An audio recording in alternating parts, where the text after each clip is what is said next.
Este audiolibro es posible gracias al apoyo del hermano Patrick Rosas.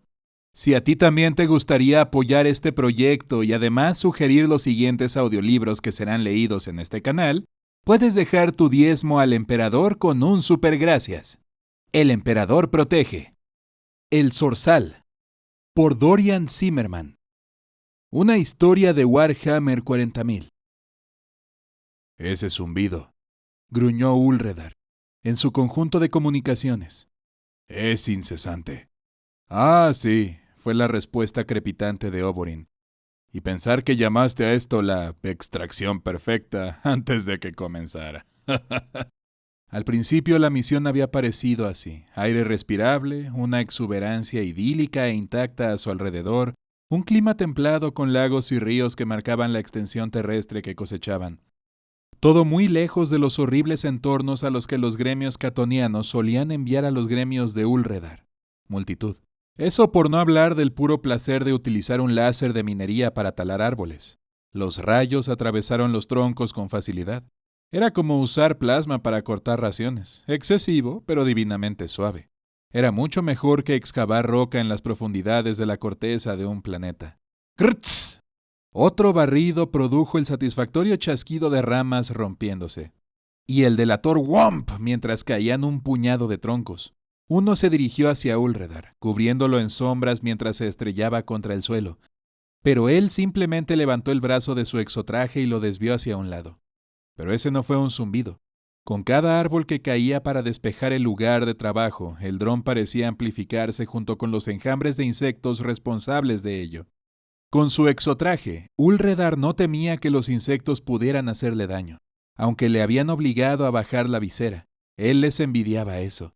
Había estado disfrutando el aire fresco y el calor de la estrella brillante del sistema. Una pequeña molestia eclipsó la incapacidad del traje para ahogar el ruido. Esto está empezando a volverme un poco loco, dijo Ralof, mientras talaba otra hilera de coníferas y árboles frondosos. Como si no lo estuvieras ya, bromeó Ulredar. Y sin embargo no puedo culparlo, dijo Oberyn. Tú también estarías loco si te hubieran bombeado las venas llenas de estimulantes y refrigerantes para que puedas recuperar el manto de M19. Ralof quemó la hierba frente a Oberyn, con un rápido toque de su proyector. Bueno, lástima que no pudieron calmar su temperamento, añadió su objetivo, riéndose incluso cuando cruzó la línea ennegrecida. El trío avanzó aproximadamente paralelo uno al otro, talando los árboles mientras un par de ECOG los seguían y usaban antorchas de plasma para quitar las ramas. 3 motos gravitatorias con bobinas de magma flotaban cerca, preparadas para transportar objetos pesados. Durante un tiempo se perdieron en el trabajo, en la pauta de cortar y estrellar, virar y quemar. ¿Alguien quiere hacer las cosas interesantes? Ulredar sintió como si pudiera escuchar la sonrisa en el rostro de la barba rubia de Oberyn a través de las comunicaciones. 25 días hasta que el planeta esté despejado y sin núcleo. Optimista, carraspeó Ralof. El Vecinia es pequeño a medida que avanzan los recipientes de extracción. No tenemos suficiente equipo para ese ritmo. Llegaremos ahí, pero mucho más lento.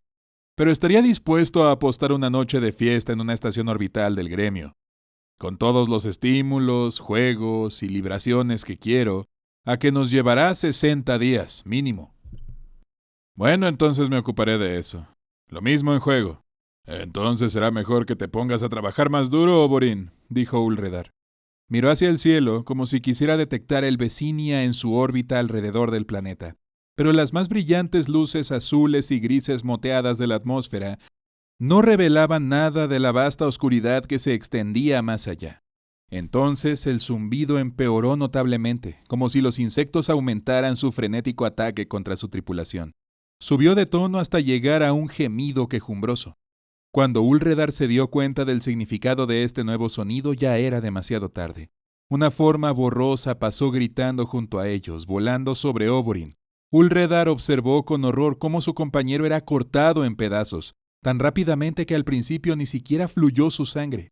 La vacilante forma en el aire giró, lanzando una salva que destrozó el exotraje de Ralof con tanta facilidad como sus rayos mineros habían cortado los troncos de los árboles anteriormente.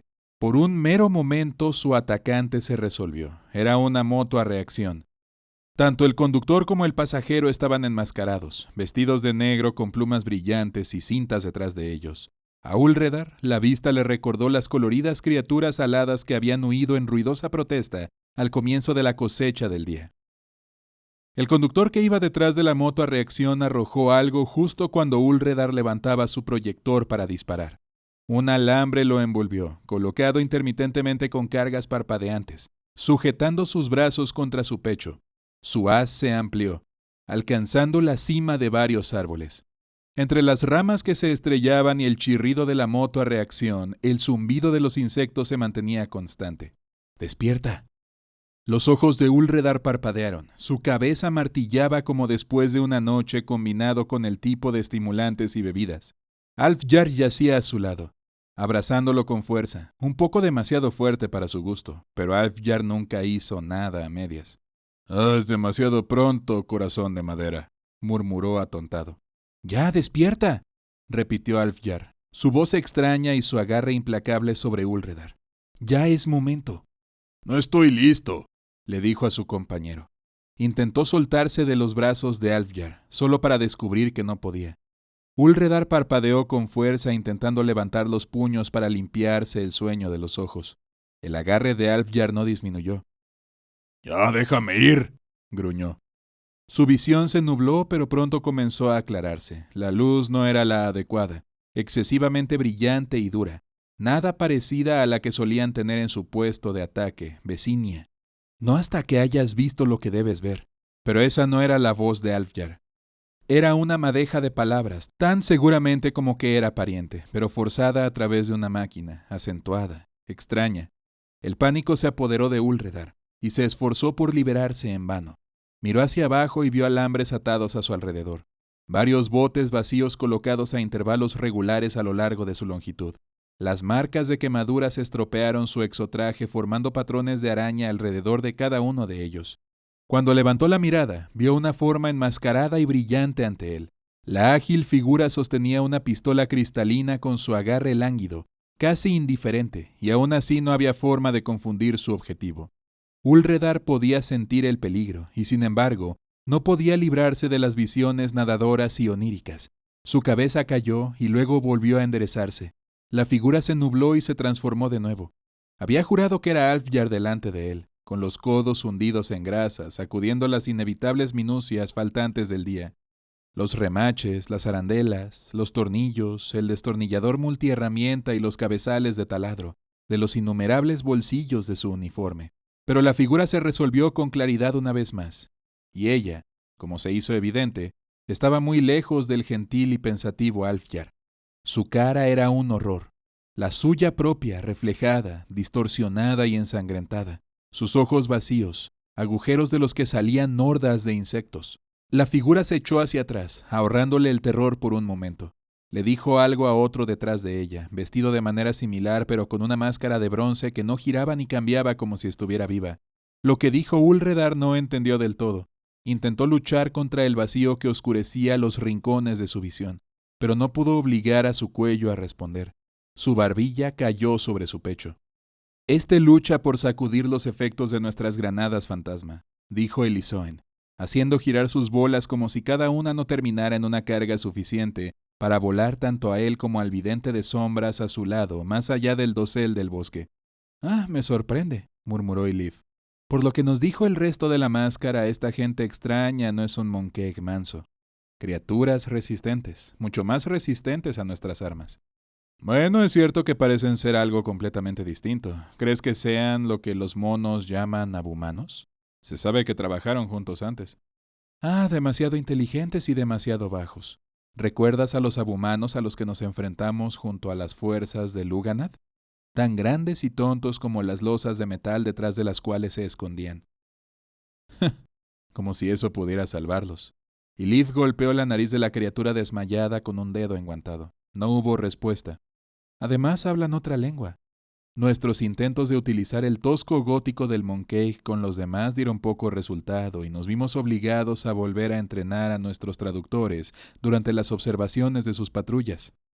Elizoen juntó las bolas con un gesto fluido y las enrolló para colgarlas en su cinturón. De todos modos, continuó la vidente de sombras, su máscara suave y plateada moviéndose para mostrar un único ojo abierto, su iris negro, su pupila en llamas. Esperaremos a que despierte. Su compañero adoptó una pose, con una pregunta cargada en su interior. Y luego les mostraremos por qué no pueden tener este planeta, y él le dirá lo mismo a los demás. Elizoen gruñó, el sonido silenciado detrás del rictus de bronce que ocultaba su verdadero rostro. ¿Esperas que le escuchen? No, dijo Elif. Y por eso no podemos dejar todo al azar, por supuesto. Nosotros transformando una vez más en una exhibición de arcos de luz, humo y sangre. ¡Vamos, eres un verdadero waj! No hay nada de qué preocuparse, bromeó Alfjar. Lo peor a lo que te enfrentarás será un caso de fiebre vegetal y hay medicamentos en abundancia para detener lo peor de eso. No hay necesidad de despedirse. Ay, siempre fuiste un riesgo en una extracción, dijo Ulredar en respuesta. Que seas frívolo no cambia ese hecho. Ah, vaya, creo que eso cambia mucho. Para empezar, tu comportamiento siempre es severo. A veces eres tan laborioso y premonitorio como el propio Botán, ¿sabe? Ulredar no pudo contener una risita. No empieces con eso de nuevo, Alf. Entonces no hagas una catástrofe, viejo, replicó Alfjar. Es una misión simple en un planeta tan peligroso para ti como yo. Ulredar sabía que Alfjar tenía razón. Los primeros escaneos del Vecinia mostraban un planeta exuberante e inestable, listo para la exploración y extracción, para desenterrar y descubrir a su antojo. Lo peor que podrían enfrentar sería la perturbación de la vida silvestre, e incluso los pocos ejemplos de eso que habían encontrado parecían benignos. En poco tiempo regresarían a casa cargados con las riquezas de todo un planeta. Aún así, miró a Alfjar con preocupación arrugando el ceño. Por un momento se perdió en el rostro que tenía ante él, la forma en que la luz del barco provocaba pequeñas llamas cuando se reflejaba en las motas blancas del ardiente cabello de Alfjar. Cómo su bigote estaba siempre torcido por la forma en que el mecánico se mordía el labio superior mientras se concentraba. La mancha en su grueso y pecoso cuello donde había usado alguna herramienta grasienta para rascarse la picazón. No puedo evitarlo, Alfjar, dijo. Me da demasiado miedo no poder despedirme. ¿Pero acaso no habían tenido esta conversación antes? Exactamente esta conversación. Ulredar se despertó sobresaltado otra vez, esta vez ante una gloriosa caída de estrellas color púrpura. Todavía había suficiente luz dorada inclinada para iluminar todo un prado ante él, meciéndose con una cálida brisa. La confusión de antes había disminuido. Ahora siento como si me hubieran dado un martillazo en la cabeza en lugar de un rifle de riel, pensó. Hizo un balance de su situación, sin estar seguro de poder confiar en sus ojos. Lo que estaba claro era que estaba atado a un árbol mediante cables. Lo que no estaba claro era dónde estaban ubicados sus atacantes. Su motocicleta gravitatoria o su láser minero. Claro, su exotraje había sido desactivado. No está claro cómo se había hecho. También se había levantado la visera de su exotraje. Aunque esperaba sentir 1000 picaduras de insectos en su cara expuesta, parecía que los insectos lo habían dejado en paz mientras dormía. Se sentía más bien drogado. Se había unido a su tripulación en una buena parte de sus juergas, conocía la sensación, aunque nunca antes había experimentado algo parecido. ¡Hola!, gritó en la oscuridad. «Ah, has vuelto con nosotros». La voz de antes permaneció forzada y vacilante, como si procesara cada palabra de la bandeja que pronunciaba. Vino detrás de él. «Ven, camina con nosotros». Los cables alrededor de Ulredar se soltaron, pero su exotraje permaneció sin energía, lo que lo obligó a desenredarse de él. Antes de que pudiera siquiera pensar en escapar, la voz le advirtió. «Intenta algo desafortunado y no quedará nada de ti. Al menos nada que tus compañeros puedan encontrar». Entró en el prado, cuya hierba le llegaba hasta la mitad del muslo. Con cada pisada brotaban ráfagas de polen de las flores multicolores anidadas entre las hierbas. Poco después siguieron vuelos aleatorios de los mismos insectos zumbadores. «Camina con cuidado», dijo su captor. Ulredar echó un vistazo por el rabillo del ojo y vio esa horrible máscara. Ahora solo una curva de plata pura asomándose debajo de una capucha estampada. «¿Qué quieren de mí?», aventuró con la voz ronca por el desuso. «Que atestigües», fue la respuesta. La máscara cambió cuando la figura levantó los brazos y movió los dedos en el aire como un titiritero. Comenzó a brillar, mostrando una red de relámpagos que conectaban miles de millones de chispas, recordando nebulosas y galaxias, universos enteros. Mientras la luz giraba y saltaba por estos senderos que astillaban la cara de la máscara, los insectos en el prado respondieron, elevándose y girando en una danza maniática de actividad, girando entre flores. A Ulredar le pareció que el prado creció casi en tiempo real. Los brotes se abren, la hierba se extiende, las plantas echan raíces. Hiperpolinización, dijo la figura a su lado, que responde al toque de la disformidad, tal vez incluso completamente controlable. Una especie así sería una gran ayuda para cualquier civilización con aptitudes psíquicas si es que aún cultivan. Ciertamente lo sería para otros mundos vírgenes. Si podemos descubrir cómo replicar estos entornos y transferir estos insectos sin riesgo a los organismos nativos, razón por la cual, además, imperturbable, se requiere estudio. Como Ulredar no dijo nada, boquiabierta ante el remolino de insectos, añadió: Sin duda, una gran bendición para ti y los tuyos también. Hemos visto lo que llaman comida. ¿Y qué te importarían las bendiciones para nosotros? Asesinaste a mi tripulación, dijo Ulredar. Una rica acusación de alguien sorprendido quitándose la vida con tanta ligereza, replicó la extraña figura. No matamos sin razón. Tu tripulación diezmó no solo el hábitat de estos insectos, sino que claramente tenía la intención de amenazar el de todos los organismos que habitan en este planeta. Entonces, ¿por qué no simplemente nos lo dijeron? ¿Cómo pudiste no darte cuenta? Ulredar la miró con el ceño fruncido y rechinó los dientes. Bueno, no importa. Tu tripulación no fue la primera que encontramos desde la llegada de los de tu especie. Los demás... Siguió un breve silencio. La máscara plateada se convirtió en una calavera que lloraba sangre. Lloramos a aquellos que intentaron negociar primero. Entonces encontraron otras tripulaciones y algunas se defendieron, pensó Ulredar.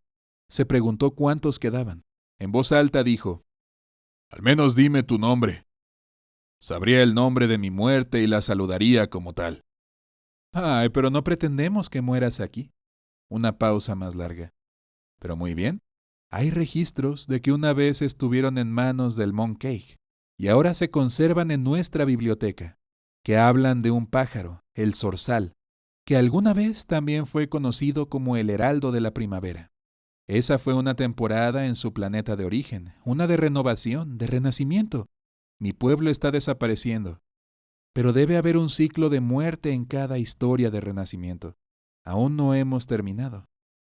Y como pretendo ser ese heraldo de mi amable amo, puedes llamarme Zorzal. Muy bien, Zorzal. Yo soy Ulredar. La figura enmascarada hizo un gesto extraño. Ulredar intentó repetirlo y la máscara plateada casi pareció curvarse hacia arriba con una sonrisa. Y esa cosa que montas, nunca antes había visto algo así.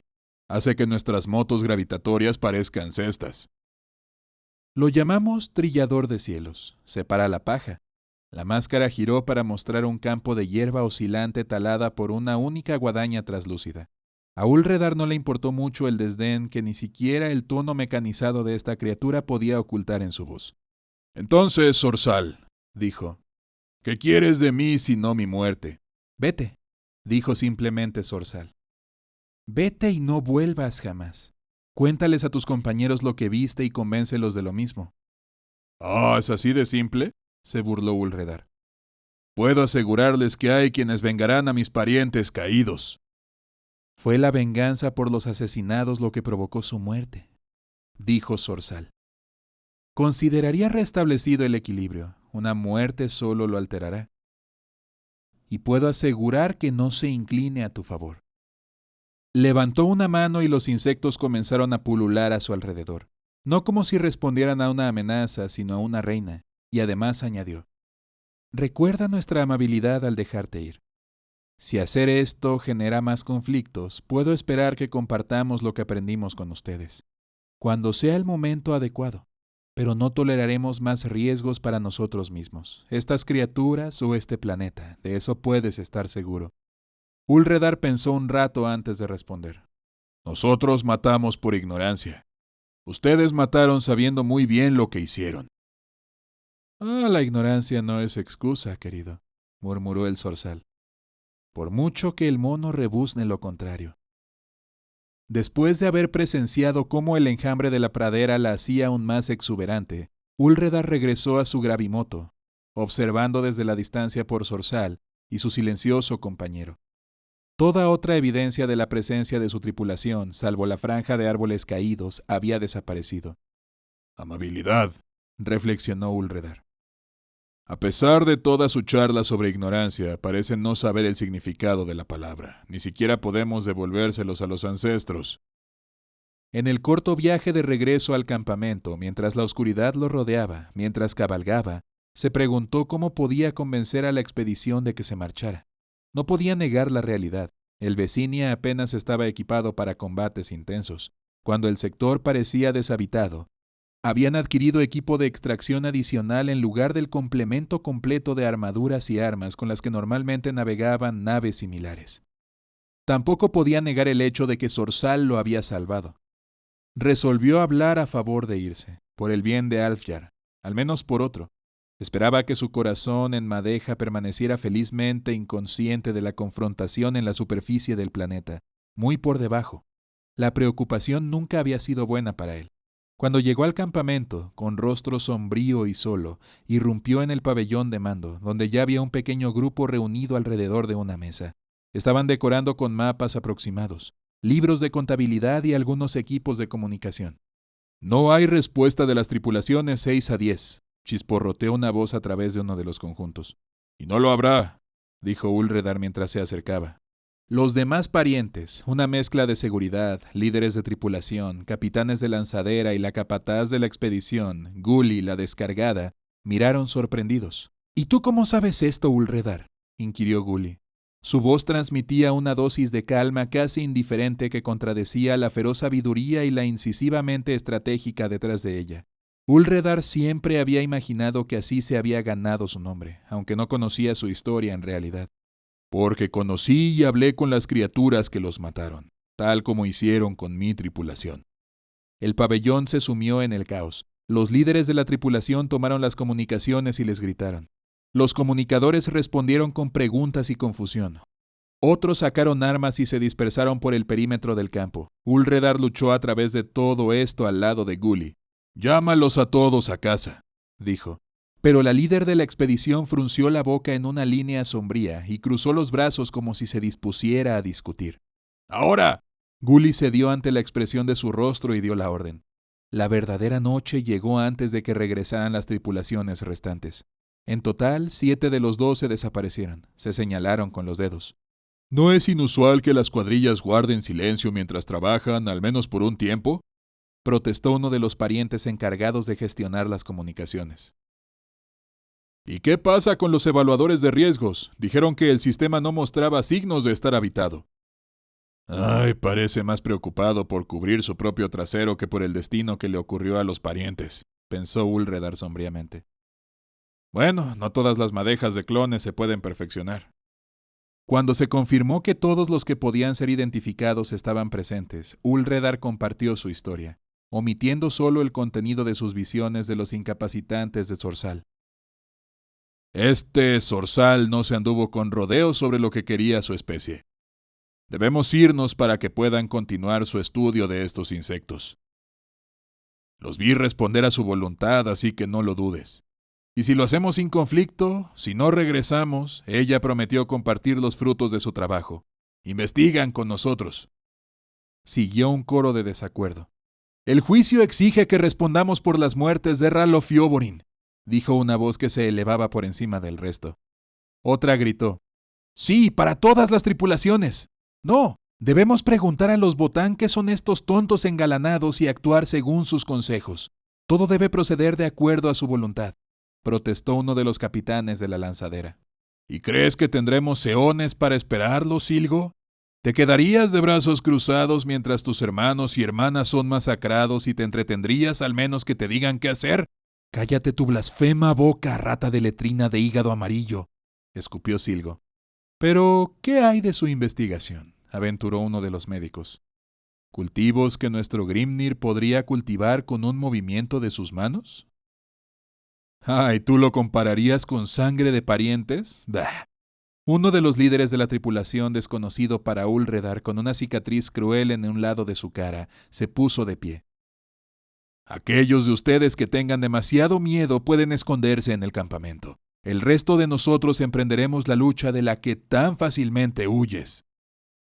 Hizo ademán de salir corriendo del pabellón, pero Gully se interpuso en su camino, sacudiendo la cabeza. ¿Nos arriesgarías a todos para vengar a unos pocos lanzándote de cabeza a quién sabe qué? Ni siquiera sabemos a qué nos enfrentamos. Sí, ¿cuándo terminó todo eso?, dijo Gully. Es verdad. Antes hablaba de parientes. De la barba del líder de la tripulación con cicatrices salió saliva, la suficiente para que la capataz tuviera que limpiar su cara. Acabemos con esta discusión, dijo Ulredar, golpeando la mesa con los puños. Me encontré con estas criaturas. Me perdonaron por una sola razón, para comunicar su mensaje y que nos fuéramos. Vi lo que le hicieron a nuestros parientes. Sucedió ante mis ojos, a una velocidad que desafiaba la comprensión. No es falta de coraje que digo que no nos iría muy bien enfrentarnos a más de ellos. Y menos con el equipo de guerra limitado que Vecinia lleva. Por un momento reinó el silencio. Bueno, entonces esta noche lo discutiremos. Mañana votaremos, proclamó Gully. El pabellón estalló una vez más. Ulredar no pudo separar el sentido común de los gritos, por lo que se retiró y se situó junto a la capataz. Déjalos debatir, le dijo en voz baja, levantando una mano para anticiparse a lo que Ulredar pudiera decir. Les vendrá bien desahogar su ira aquí y no tomar decisiones precipitadas antes de la votación. Han perdido parientes. Sería extraño que no se enfurecieran por ello, convino Ulredar. Pero incluso a través de mi dolor entiendo lo que pregunta este zorzal. Sin embargo, puede que no esté de acuerdo con sus métodos. Imagínate si nos enfrentáramos a una nave desconocida que destruyera uno de los asteroides de nuestro gremio al no haber podido detectar nuestras minas subterráneas. ¿No los ahuyentaríamos? Seguramente habría un ajuste de cuentas. Sí, lo habría y no nos preocuparíamos por ello. Eso es lo que veo que quiere decir zorzal. Bueno, esta noche tendrás tiempo de sobra para exponer tu punto. Gully señaló el maramazo de pacientes atrapados en media docena de debates diferentes y simultáneos. Cuando las discusiones terminaron unas horas más tarde, el dolor de cabeza de Ulredar casi igualaba al que le había causado zorzal. Su cuerpo se hundió por el cansancio y, sin embargo, el alivio del sueño parecía lejano. Incluso envuelto dentro de las placas articuladas de una tienda blindada, Ulredar se sentía expuesto incluso a pesar de los pasos pesados y familiares de Brokir Thunderkin, que custodiaba el campamento. El zumbido de los vigilantes de los hombres de hierro, las llamadas y respuestas cifradas de las patrullas en las comunicaciones. Todo hacía que se le erizara la nuca. Cuando finalmente el sueño lo reclamó, Ulredar soñó con los insectos alados. Solo que esta vez no escuchó su zumbido mientras trabajaban en los campos de flores, sino una larga y estruendosa carcajada. Por la mañana lo despertaron gritos de consternación que resonaron en todo el campamento. Pistola de plasma en mano, retrajo el blindaje metálico de su tienda para mirar afuera. El campamento estaba sumido en el caos. Los parientes se movían con kits de reparación tratando de reparar los vehículos que incluso Ulredar podía ver que estaban más allá de ser reparados. Otros arrastraban cadáveres desde las tiendas de campaña, con heridas punzantes visibles en los torsos de los muertos. ¿Por qué atacar ahora? Para Ulredar no tenía sentido. ¿No pensó zorzal en darme tiempo? ¿Convencer a mis parientes? ¿Qué pasa con el equilibrio del que habló? Se maldijo a sí mismo por los argumentos expuestos la noche anterior, como si hubiera podido saber y debería haber sabido que zorzal atacaría. La adrenalina tomó el lugar de la confusión y fue en esa embriagadora confusión que se hizo un recuento de los daños y las víctimas. Todos los transbordadores, excepto uno, había quedado inutilizados por cargas extrañas, al igual que muchos otros vehículos con sus sistemas y cableado interno, fritos o fundidos. En cuanto a los muertos, resultó evidente que solo eran aquellos que habían clamado venganza durante los debates de la noche. Cualquiera que al menos hubiera considerado la idea de irse se había salvado. Estuvieron escuchando todo el tiempo. La idea le agrió el estómago a Ulredar. Acercó su pistola de plasma. El perímetro fuertemente armado ofrecía aún menos comodidad ahora y fue a buscar a Gully. Estoy muy arrepentido, capataz, dijo, incapaz de evitar un gruñido en su voz. No evalué adecuadamente la amenaza. Por el contrario, respondió Gully, cubriendo a uno de los caídos con un petate manchado de sangre. Yo diría que hiciste exactamente eso. Sopesaste nuestras probabilidades y las encontraste deficientes. Solo que no escuchamos lo suficientemente pronto. Hay poca satisfacción en eso, pensó Ulredar, pero no dijo nada.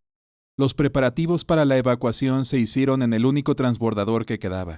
Ya estaba repleto de objetos rescatados.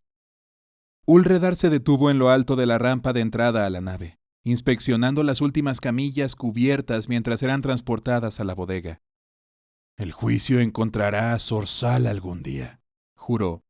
Mientras lo hacía, uno de los pequeños insectos alados se posó en la lanzadera a su izquierda. Todavía no había observado uno tan de cerca. Sus alas, diáfanas y de tinte violeta, terminaban en diminutas y afiladas espinas. Su cuerpo era bulboso, casi torpe, y su cabeza descomunal, girando con un patrón que recordaba las arrugas de un cerebro. Sin embargo, lo que le llamó la atención fueron las mandíbulas. Un grupo de 4, casi parecían bocas. Algo sinuoso se extendía entre ellas, como precursores de las mejillas, mientras trabajaban infructuosamente contra el metal de los paneles de la nave. ¡Cierren esa escotilla y sigamos con ello!, se escuchó un grito áspero desde el interior del barco. Ulredar miró una vez más al insecto, una criatura diminuta de la que Zorzal colgaba, una esperanza aún más pequeña para los de su especie. Cerró el puño y lo aplastó.